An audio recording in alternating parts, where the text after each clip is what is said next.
நான் சின்ன பிள்ளையா இருக்கும்போது கேள்விப்பட்டிருக்கேன். ஆடி அழைச்சிட்டு வரும் பொங்கல் சொல்லுன்னு சொல்லி எங்க பெரியம்மா சொல்லுவாங்க. அதாவது ஆடி மாசம் வந்தா நெறைய ஃபெஸ்டிவல்ஸ் லைனா வருமாம். பொங்கல் வந்தா எல்லா ஃபெஸ்டிவலுமே முடிஞ்சு போயிருமாம்.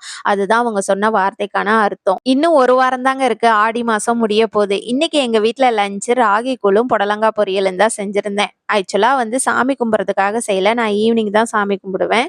இது வந்து எங்களுடைய லஞ்சுக்காக தான் செஞ்சது. எப்பவுமே ஒயிட் ரைஸ் சாப்பிடுறோம் இல்லைங்களா? ஒரு சேஞ்சுக்கு அப்படின்றதுனால இன்னைக்கு ராகி கூழ் தான் ப்ரிப்பேர் பண்ணியிருந்தேன்.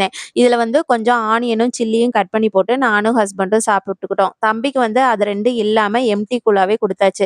ஃபர்ஸ்ட் டைம் குடுத்தா குழந்தைங்க குடிக்க மாட்டேன்னு தான் சொல்லுவாங்க. அவங்களுக்கு ஆப்ஷனல் இல்லாம குடுத்தா கண்டிப்பா குடிச்சுக்குவாங்க.